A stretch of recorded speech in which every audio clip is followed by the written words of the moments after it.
the statement I'm making to this August House is about the commemoration of the International Youth Day, which is celebrated annually on the 12th of August. Background, colleagues, you may recall the International Youth Day has its origin in the first ever World Conference of Ministers responsible for youth that took place in Lisbon, Portugal, between the 8th and 12th of August 1998. The purpose of the statement, therefore, is to inform Parliament that Uganda will join the rest of the world to commemorate the International Youth Day on Monday, 12th August 2024.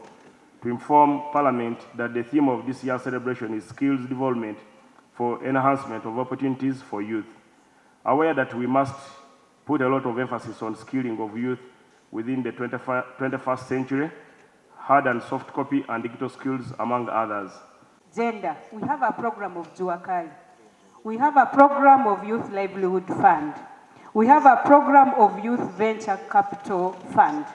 I would like to know, Right Honorable Speaker, from you, how has, through you, Right Honorable Speaker, because I'm addressing you, I'm not addressing the Minister. Through you, Right Honorable Speaker, I would like to know how has the Minister collaborated with other departments to ensure that the youth that are being skilled are able to acquire tools? Because right now they've gone back to the villages, they are there, and they are forgetting the skills that they have got. As we are celebrating, or we are commemorating World Youth Day, we want to see our youth getting employment, and this is through skilling and giving them tools. Thank you so much, Right Honorable Speaker. Honorable Linda Irene requested that we need to equip the skilled youth. That is part of our agenda. We have discussed this in Cabinet, and soon a paper will come to the floor of Parliament regarding you have skilled but you have not equipped. What happens? You go back to the village or you go back to your residence. So we shall equip and skill. For the statement he has given. Right Honorable Speaker, the youth that we are talking about are not only the able-bodied youth. We have youth with disabilities. And statistics has already shown that only 2% of these youth are accessing the skilling that we have in the country, including that of the presidential initiative. Right Honorable Speaker, I would like to implore the ministry, which is headed by the Minister of State for Youth and Children Affairs, to take inventory and understand that these youths are not only the youth that come on their own, but they are youth with disability. Right Honorable Speaker, the rehabilitation centers for the people with disabilities, the young people with disabilities, are in very deplorable state.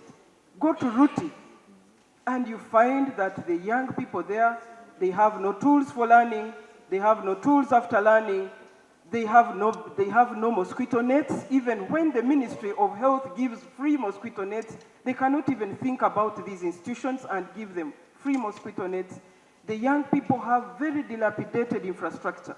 These young people who are disabled walk at night almost half a kilometer to access a toilet, even when it has rained. We have been there, Right Honorable Speaker. And I would like to implore the Minister to visit so that we don't create a double jeopardy to these people who we pretend to be saving their future. Right Honorable Speaker, the young people with disabilities and their rehabilitation centers have no food and non-food items. The budget was cut.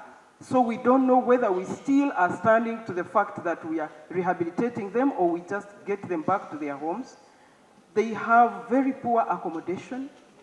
They cannot access the skilling we are talking about. They cannot afford, because to be disabled means that you pay extra for either an accompanying person or some devices that need to access you to the training and the skilling they are giving.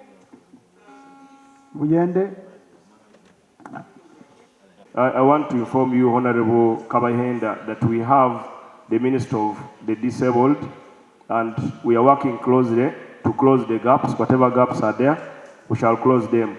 Then you raise the issue of low budget for these disabled children rehabilitation centers. That is not the only affected area in our ministry. In the last budget, we requested more funds to feed even the juvenile. We have close to 1,800 young people, juveniles, who are currently in detention or who are currently in remand homes, but they eat very small portion of food. Only a budget of 640 million was passed by this house to feed those children and to maintain those homes. Some of these homes even don't have cars to deliver the children to court to get fair justice. So this is something, as a Minister of Children, we need to work on, and Parliament, we need to have this matter addressed as soon as possible, so that these children home get cars. I'm inspecting the homes. I was in Mbale 2 days ago. I was at Fort Portal the other day. I went to Masindi on Friday. I intend to go to Gulu next week and Arua a week after. So, and then Kampiringsa. So let's work together, Parliament and the Cabinet, to have this budget for the juvenile centers and the rehabilitation centers increased. So that, now I'll give you an example for Portro Remand Home. There is a block which still has asbestos, and these are condemned materials. So why don't we remove those asbestos and we put iron sheets? So we need to work jointly as Parliament and Cabinet to have this addressed.